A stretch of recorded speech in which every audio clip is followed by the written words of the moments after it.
Welcome back to In Between Charges, the perfect podcast to listen to whilst waiting for your EV to charge. As always, I'm joined by my co-host, Kevin Spangenberg. Kevin, welcome back.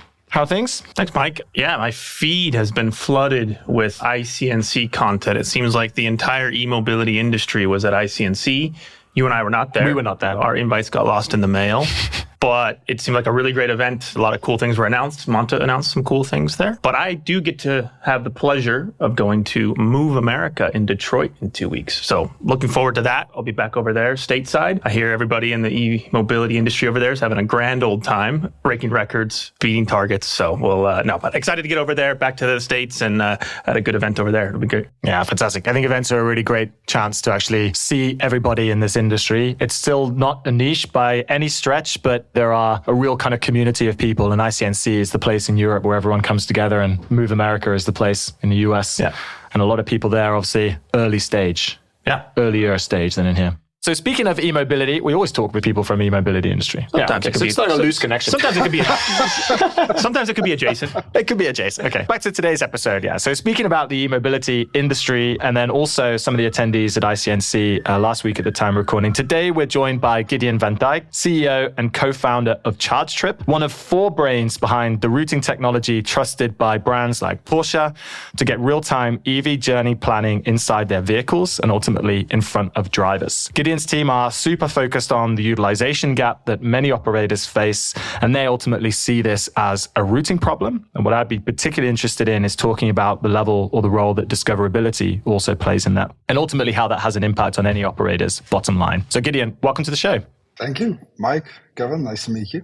So maybe just get us started a little bit. What's your vision for chargetrip, and what does chargetrip bring to the EV charging industry? Yeah, so chargetrip is purely a B2B company, and we specialize in predicting the mechanical energy required to drive an EV from one point to another. And then we leverage that intelligence to help our customers enhance their driving and charging experience through mostly smarter discovery and routing. By knowing exactly how much energy a trip will require, we can recommend the optimal charging stops along the way. And those recommendations add up, of course, right? So over the summer holiday alone, I think we guided nearly 3 million routes, and that represents quite a lot of gigawatt hours. I think almost 250 gigawatt hours of charging demands. So our customers integrate our routing into their application, and then they can set business rules where we send that energy demand. And ultimately, we help them maximize the yield and utilization where it matters most to them. So the stations that are underutilized or CPOs that they have a great bilateral deal with. And of course, we provide their drivers with an intuitive and seamless driving and charging experience. And that's something that we're seeing with CPOs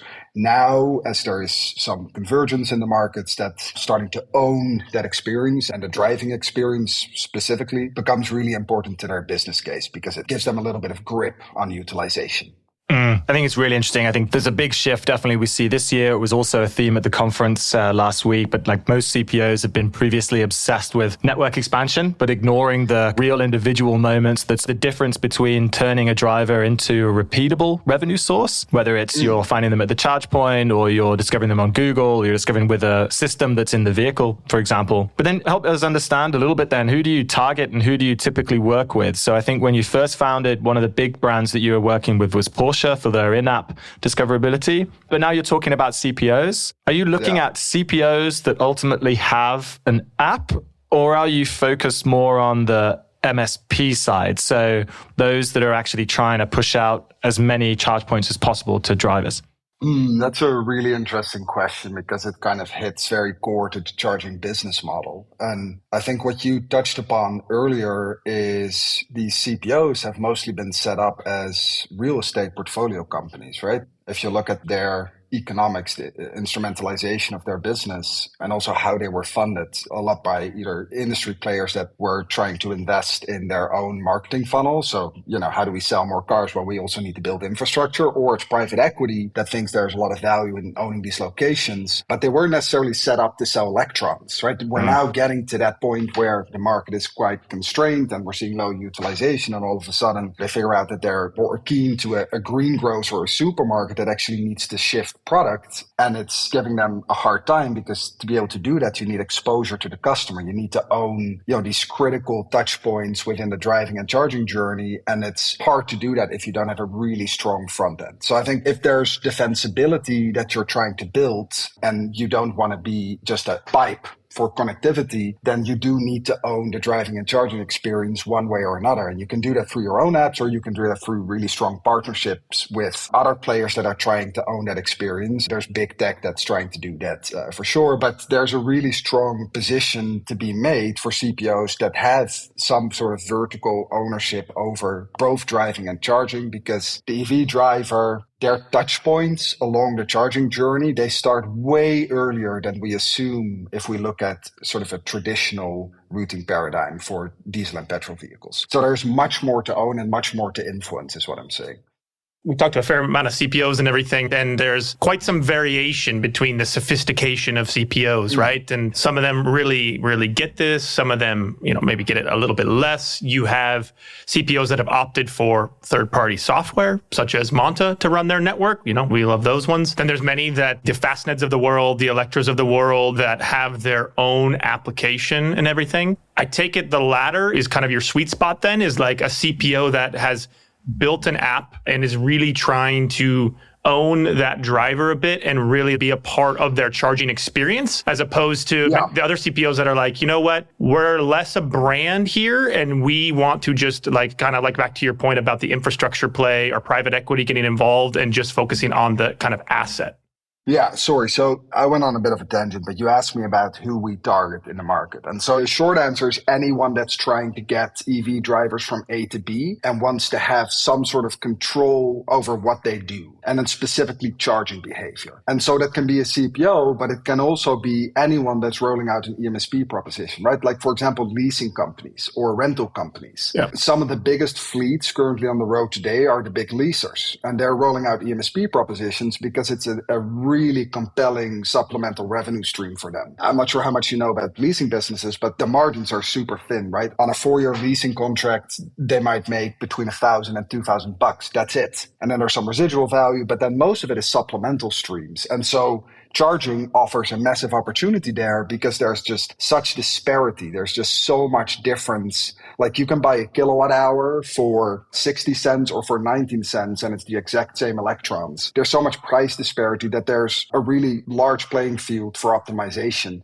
And so anyone that's trying to get people from A to B is essentially a target customer for us, and then wants to own the charging behavior in between. So there's OEMs like Porsche, Volkswagen. There's also CPOs like Electra or Ionity or Shell Recharge or so on. Yeah. But then there's leasers, rentals, and even retailers. So retailers are coming into the space as well, which is a very exciting vertical for us, just because their unit economics are so different, right? They calculate in cups of coffee and not necessarily API calls, which is great for companies like ours. And then there's, of course, commercial vehicles, right? Where charging is such a big part of their variable costs and a big part of their TCO. So optimizing that becomes really important, owning the charging behavior. Yeah. To my ear, that sounds like the leasing companies or the fleet companies are a better target than the CPOs often, because then, are you playing a linking role between the CPO and the leasing companies in that way, where you say, great, there's a brand Porsche, here's a leasing company that's well known in the Netherlands or Belgium,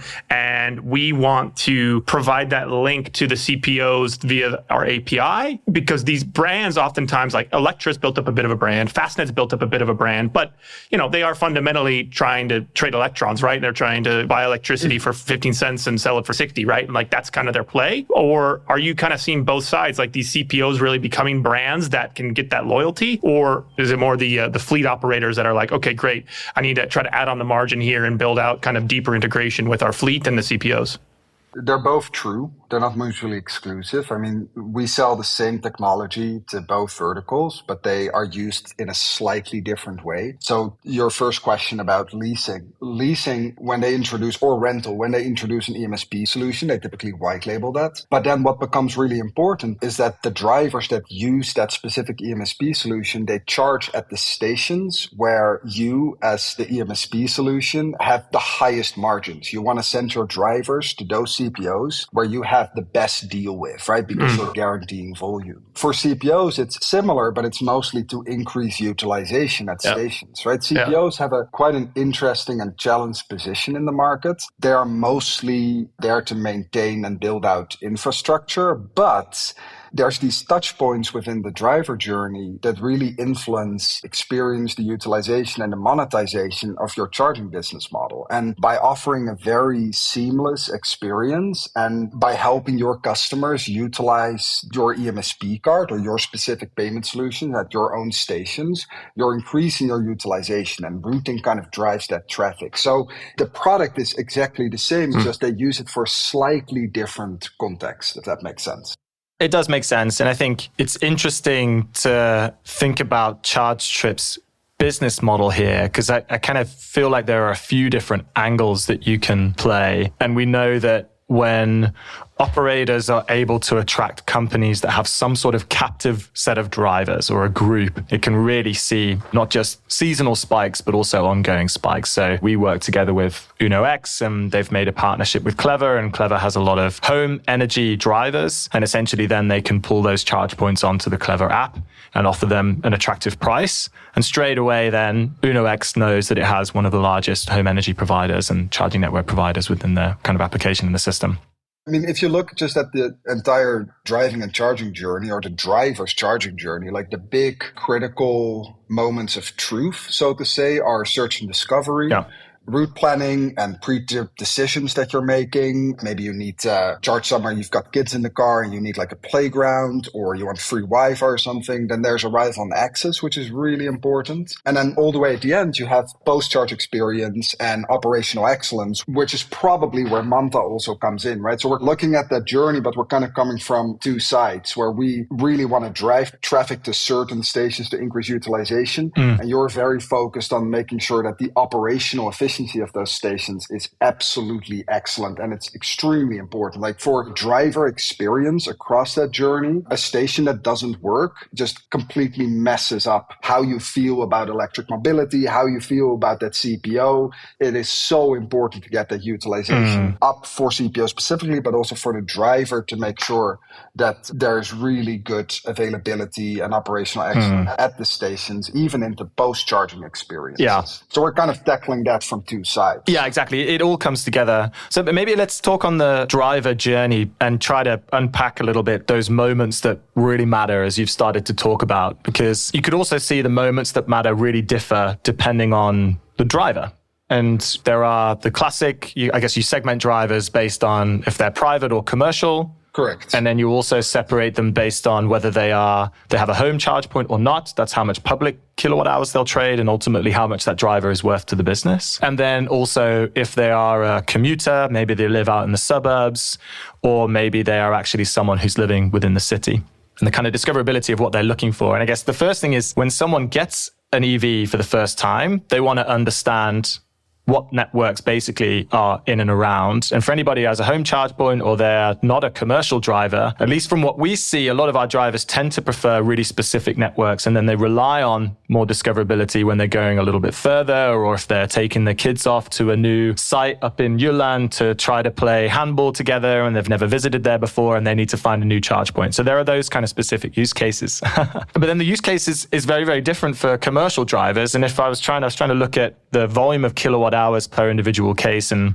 it's probably about 20% of the electric cars on the road that are responsible for 50 to 55% of the public charging revenue. And I guess that's where operators really want to build their focus. And that's where a company like ChargeTrip and your kind of model really comes into play, right? So where do you see those real high impact moments for each of the different driver segments?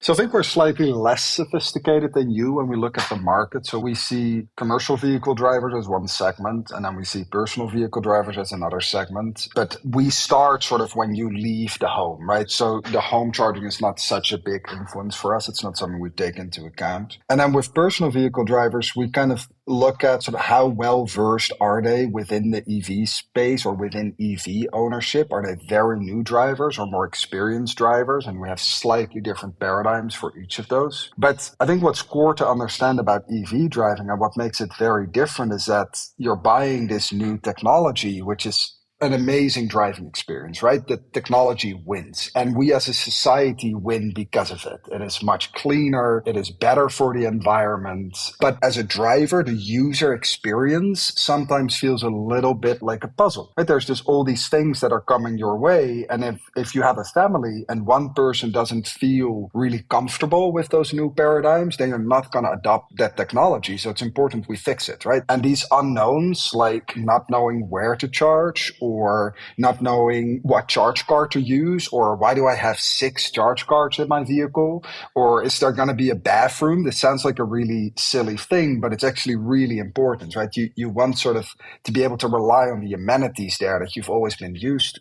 Like all those unknowns really impact how people feel about EV ownership. Now, and if you extrapolate that and you put it into a commercial setting where TCO is everything, for a commercial, a logistics business, TCO is everything, and everything boils down to how your TCO is influenced from your variable costs like refueling, but also your employment costs and also just the pure TCO of the vehicle. So now all those changes become even more scary because they don't just impact your family, but they directly impact your business and your way to do business and your way to make money. So the charge trip theory of the case, and maybe we can talk about the Monta theory of the case a little bit for the future of driving an EV. And you talked about how right now it can be confusing for people. There's a lot of apps. You buy a car, you're not sure how to kind of navigate this when you're going to go on a road trip and figure this out. And there's a lot of consumer education that has to take place, right? It's a better technology, but there's things you have to learn when you buy an EV. But it sounds like you are a believer in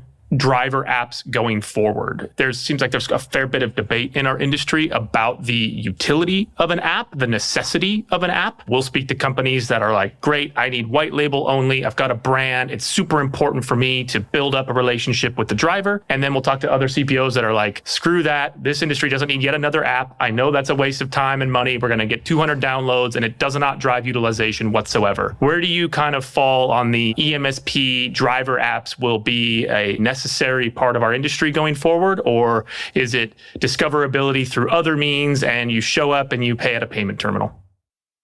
I think it's both. So there's real defensibility in owning your user experience, right? Because for a CPO to increase their utilization, the impact variables are loyalty and your ability to show up. Right now, your ability, let's talk about the ability to show up first. Like if you are not showing up during search and discovery, which we talked about, it's kind of the initial stage of this charging experience. If you don't show up, then you don't exist. It's that simple. Most of the EV drivers, and as adoption grows and the supply chain loosens up even more, we don't drive down a road and we just look for a station, right? Like we do with big Shell signs or big BP signs. We kind of do this beforehand. We plan, we try to figure that out. We try to feel comfortable with the route and so on. So there's these initial phases that didn't used to exist so much. You want some discovery. You can do that discovery in your own app, or you can make partnerships with big tech, right? Google, Apple, TomTom, and those. And they have a lot of use, and you really need to show up there. So it's super important that you have your stations listed. But the most impact you can make on utilization is by making sure that whenever someone starts to drive using your charge card, they end up at your station. And you don't do that in Google. It's really hard to make sure that your Ionity driver holding your Ionity charge card goes to your Ionity station if you have no control over their route and charging experience. So this makes having your own app, whether it's white labeled or you build it yourself, or having your own experience that is branded, makes it important because it allows you to own that journey and then to direct those really high value charge sessions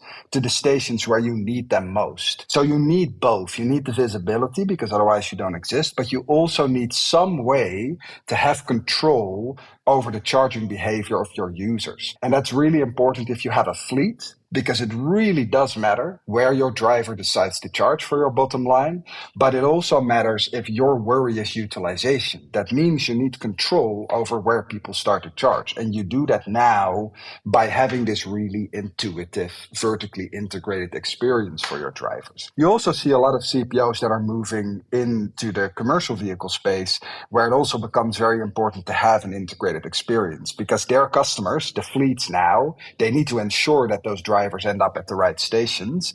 And a public B2C map like Google Maps or TomTom Maps is not going to do that for you. So help me out here. So you're saying someone Google's EV charging station, right, enters in Google in their phone or in their car, and a list of charging station comes up, right? One's Ionity, one's Fastned, one's CP, one's Q8, et cetera. And then you're saying the risk for the CPO is that the way that they can gain more kind of control or leverage in the situation is by ensuring that they click on Ionity instead of the other ones, right? Correct. Yeah, it's by ensuring that it goes to your preferred station where you want to increase that utilization. But how do they make that jump from Ionity and seeing the Ionity station in Google Maps show up and it's 2.1 kilometers away to the Ionity app? Or are they making that jump? Is that a typical driver behavior to go, there's one that's nearby? Aren't they measuring price? Aren't they measuring proximity?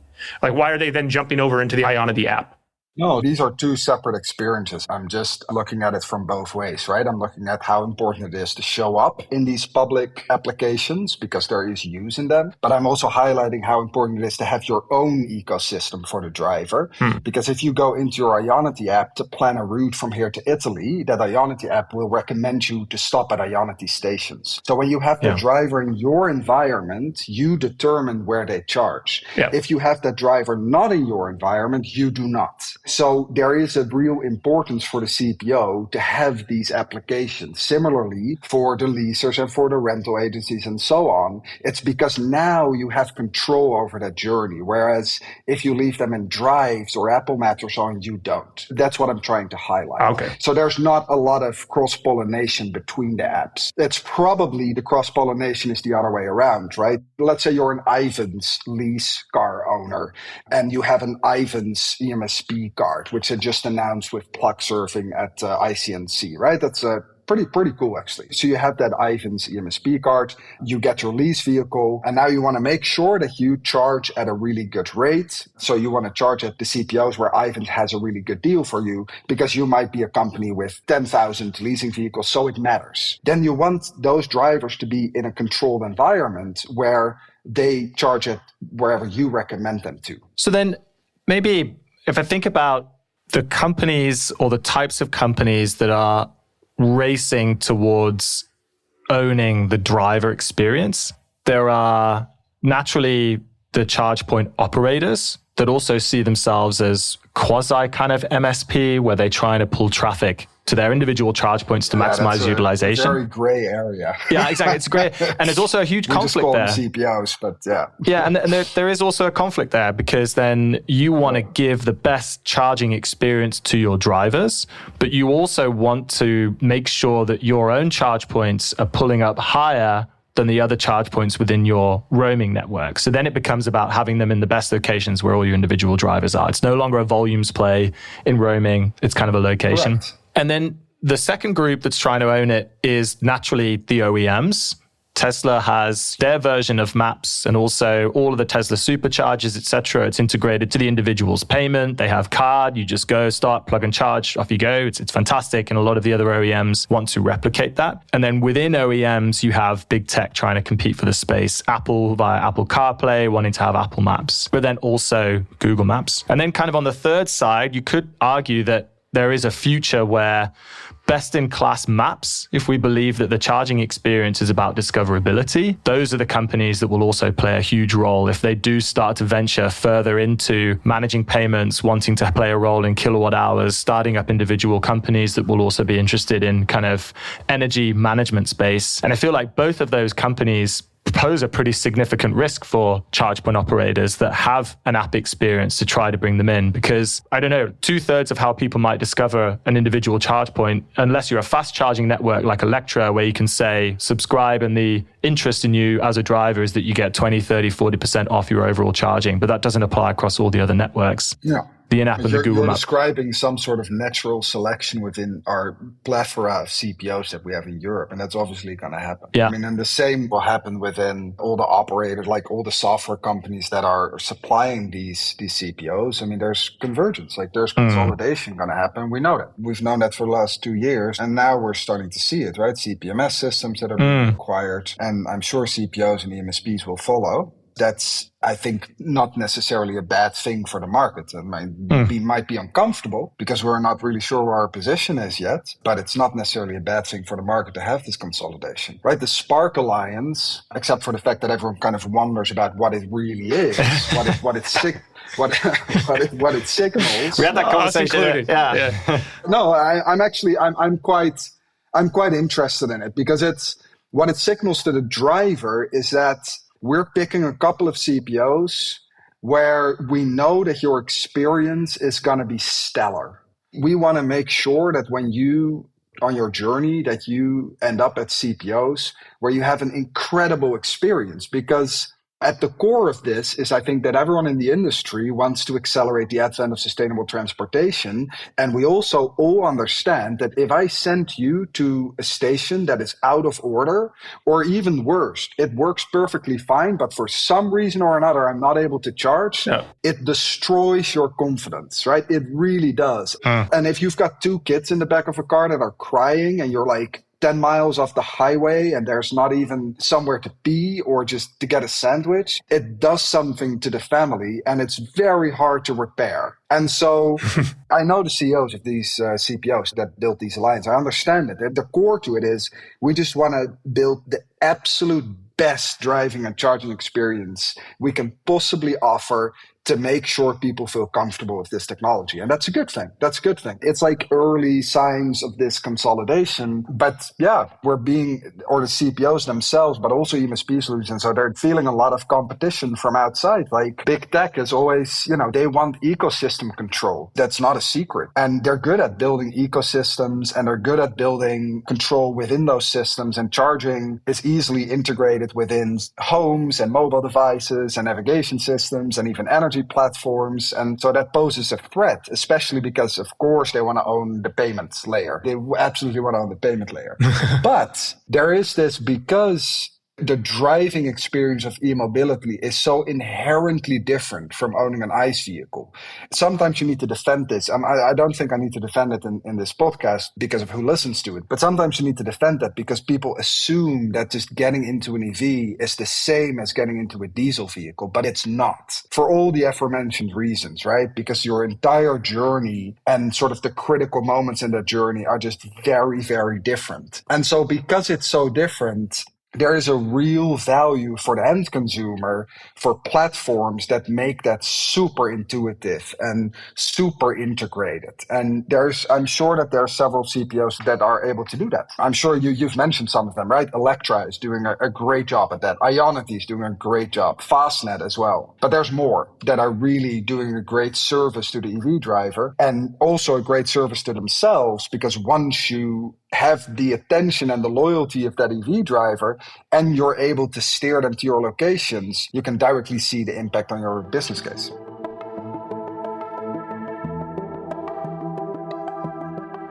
So I wanted to kind of pick up on something that you mentioned earlier on, maybe related to this topic and what the future role of the CPO could be.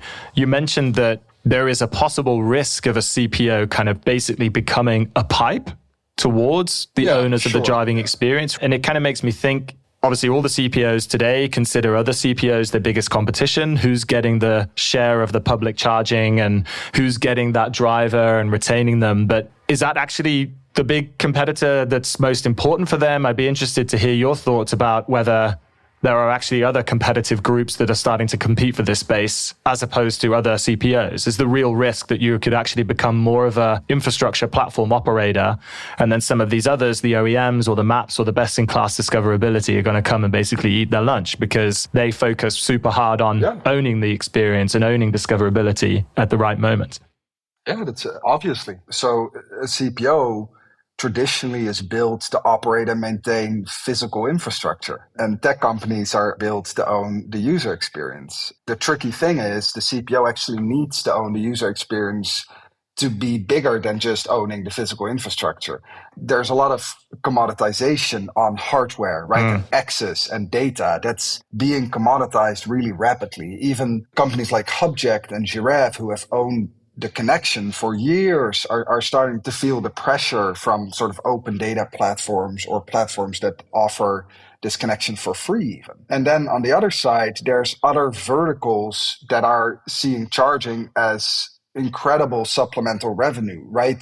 The most obvious here are the McDonald's and the Starbucks and the Walmarts and so on that have the infrastructure. They don't need a real estate portfolio because they have it. By the way, Starbucks has the biggest loyalty program in the world.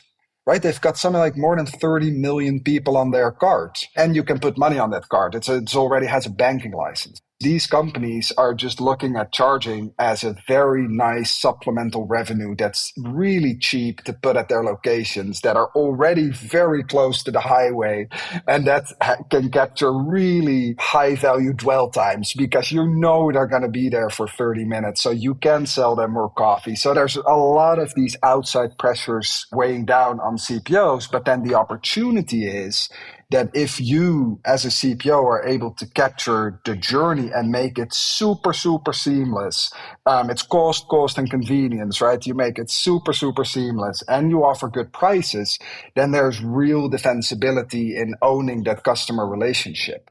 You brought up some interesting brands there that are taking different approaches, though. There are no Starbucks branded chargers yet. You might have thought there would be. There are none. You might have thought there would be McDonald's branded chargers. There are none. There was a tender here in Denmark, and it went to one of Monta's partners, Norlys, that is now installing Norlys chargers. McDonald's has the land. I don't know the exact details of the lease arrangement there. Maybe it's a few thousand kroners per stall per month kind of thing, or it's a rev share. In the US, though, you see there are Walmart branded chargers. They've decided, guess what? We're going to put chargers up. We're going to put Alpatronic chargers. They're going to get that nice bright blue wrap. And now there are Walmart branded chargers. So it's kind of interesting to see the approach. A lot of these companies, it's like, yeah, it's supplemental revenue, but they're then outsourcing it to a CPO that knows how to actually do this, right? That's been doing this for 5-10 years because it's fundamentally different than selling coffee. It's fundamentally different than selling burgers, right? And it's like, yes, they have the real estate, but they're like, yeah, this is electrons, this is electricity, this is a different type of deal, but we have the great spots, so we're going to outsource to CPO XYZ. Sometimes people assume like, well, of course Starbucks is going to be a massive CPO. Well, currently they're not. Lidl, though, is. Like Lidl is like, yeah, we're going to do this, and there's Lidl branded chargers. So it's just kind of fascinating to watch the different approaches of these companies that already do have the real estate, who are not necessarily automatically converting into CPOs, because it is, as you mentioned, a fundamentally different thing where you've got physical infrastructure, electricity, you're trying to manage a different user experience that's not just like build a great app and link it to some rewards, et cetera, right?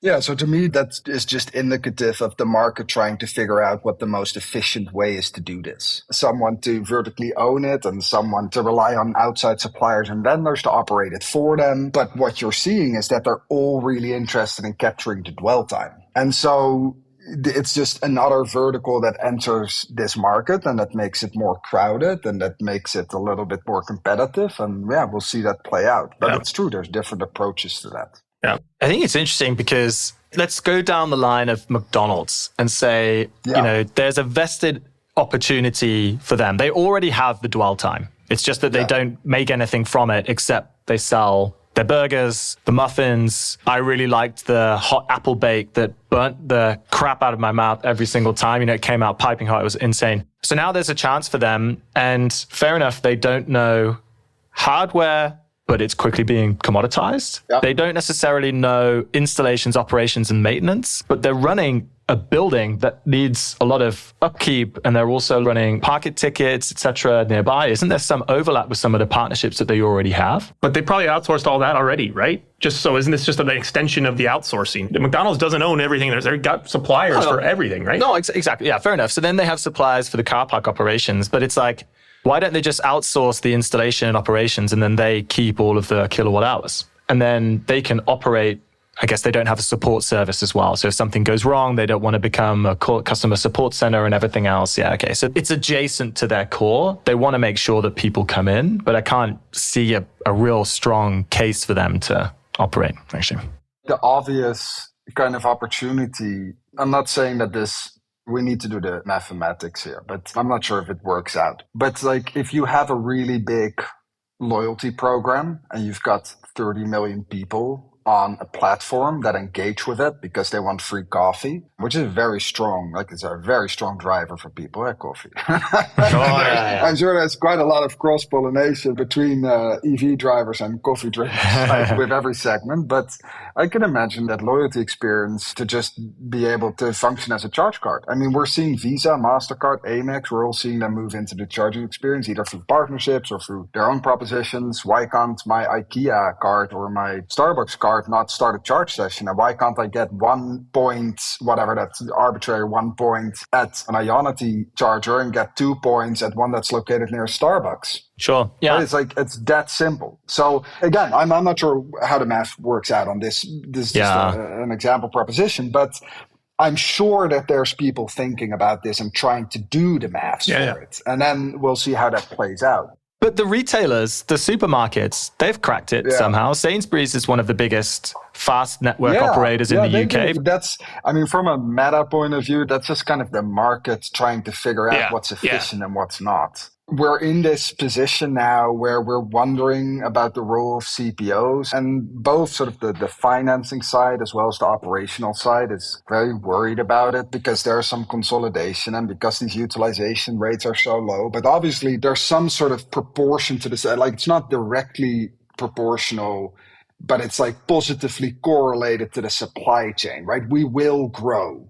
The question is, do you really need to invest in a lot of new sites here in Europe? Probably not. Probably we've done that, right? So there's still expansion for CPOs, but we've probably overinvested actually in certain places here in Europe. That's absolutely true. And others, maybe there are still some sites you can develop, but we've probably overinvested, not in the US, but here in Europe. And so now it all becomes about finding ways to operate more efficiently and to drive utilization. And in a space that is kind of under stress because you've got new verticals coming, like we just discussed. You've got big tech that maybe wants to own the experience, but you are incentivized to own the experience because then you can kind of coordinate where the charging demand goes. And we're going to see that play out. And I think chargetrip, from my perspective, we are in a position where we've already integrated sort of with all these different players. So we know that there's internally within that set of volume that we drive, there's going to be shifts. But because we already serve all of them, it won't do so much for our business case. But it's really interesting to see it play out. So we've mentioned a lot of different names here that are involved in this process: CPOs, retailers, eMSPs, big tech, and everything. Who does chargetrip primarily view as their competition? I'm just curious about that. Is it eco-movement? Is it other eMSP? Is it roaming aggregators? Is it Google Maps and Apple Maps? Who's your primary competition? Who are you going after? Eco-movement is one of our oldest partners. Oh. So we use their station data and we resell it, and they recommend us. And so that's certainly not. Now, I mean, if you look at our competition, the way we like to talk about it is we kind of divide them in between the old traditional GIS and navigation type companies like TomTom and Here, who are both Dutch, by the way. That's pretty cool. There's a lot of Dutch players in e-mobility. The Dutch, you guys people want to charge and people want to know where they're going in there. And the which is Netherlands. a questionable historical trait, but we're also good navigation engines. Yeah, so there's these types of companies, and you see that they're really interested in the EV space, mostly from a data perspective, not necessarily from a routing perspective. I think TomTom was kind of betting on it, but we never really run into them in tenders. And then here, kind of same thing. They're more now focused on mapping and building HD mapping out. And that's just strategic shifts for them.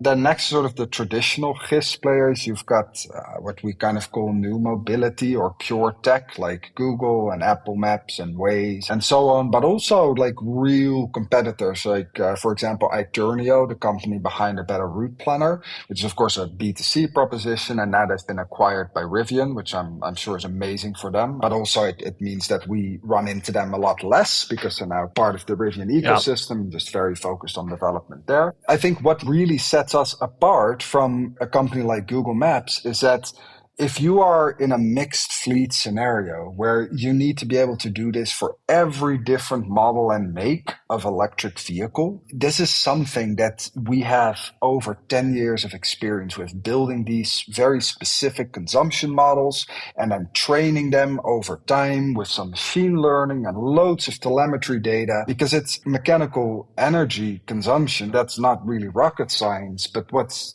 very tricky about it is all these outside impact variables. What happens to an electric vehicle when it's on an incline, and when there's precipitation, and when maybe your tire pressure is a little bit lower than it should be? Like, what is that specific impact on your consumption? And it's higher than you might think. So getting that right is pretty hard. You need a lot of data to get that right. And that's what we're really good at. And that's part of our defensibility against these types of companies. And then the second thing is, when you talk about these B2C platforms, they're great at discovery, but they're not so great at the other end of the spectrum, where you need total flexibility in how the routing engine recommends the stops from the point of view of, let's say, the CPO or the eMSP solutions. You want to be able to influence it. Your cost function to get from A to B is just different. You don't always want to route on ETA. You want to route on what's essentially the best experience for the driver, combined with the highest yield utilization for the CPO. Now try to program a B2C app to do that. You can't do it because it's one-to-all. And so what gives us another advantage is that if you adopt our routing technology in an application, you completely set those business rules. You can create entire tiered list of operators by region even. You can say, well, in Poland, I only want you to charge at this CPO, and if that's not available, this CPO, and if that's not available, this CPO, and so on. But in France, I want you to hit this CPO, and then this CPO, because we have better margins with those, right? So there's so much more flexibility in how you set that up. And that's true within the personal vehicle space, but it's also very true within the commercial vehicle space, where you need it to influence your dispatching algorithm, for example. Those things need to interface, and doing that with Apple Maps just doesn't work. Do you see a revenue opportunity in kind of sponsoring or bumping up charge points via your route planning software for operators? We don't do any B2C, like specifically, we don't have a B2C app. We have like a secret app that's not so secret anymore that people do use. It's go.chargetrip.com if you want to give it a spin. But it's not, we don't make money with that, right? It's B2C, it's just very tricky to make money with navigation software. But B2B, this is exactly what our business case is, right? If Fastnet integrates us, we recommend Fastnet stations for them. And there's all sorts of clever heuristics and business rules about how, as a driver, it doesn't impact your overall ETA, and you still get to hit those stations. But that is the core proposition. That is why we're valuable to them. And same for eMSPs. Nice. So at the end of every episode, we've been asking, if you had one myth to bust in the EV charging or EV industry, what would that myth be? But we felt like some of the answers were maybe getting a little bit repetitive, and a lot of range anxiety. A lot of range anxiety not being the truth anymore. So I want to try something else out a little bit different. We'll see if this lands or not. But if you had 10 million euros to invest right now in the e-mobility industry, and you couldn't put it in chargetrip, it needs to be in another company or a certain space. You don't have to specify a company, but a certain space that you're really optimistic about, the business model, the technology, whatever it might be, where would you put that 10 million euros? Probably in the data layer somewhere. I mean, we talked about this. There's a lot of commoditization happening, and that also offers an opportunity because it becomes much easier to capture industry players within one platform and then leverage all that data, for example, to do payments or so on. I'd invested in a company that tries to capture the specific connectivity layer.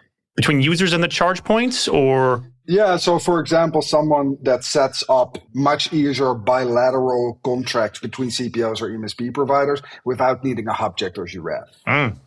Interesting. We've got some exciting news about that in the latter quarter of this year, so watch the space. I imagine you might, because you're probably not the only one. But I think there's a lot to win there. Yeah, definitely. We do as well. So hopefully we can get a little slice of that winning pie. Unfortunately, I do not have the money to invest, but... Well, Gideon, thank you so much. Really appreciate you joining us and sharing your insights and also your experience in the industry. So thank you very much. Yeah, it's been real. Gideon, thank you so much. It's been a very great conversation.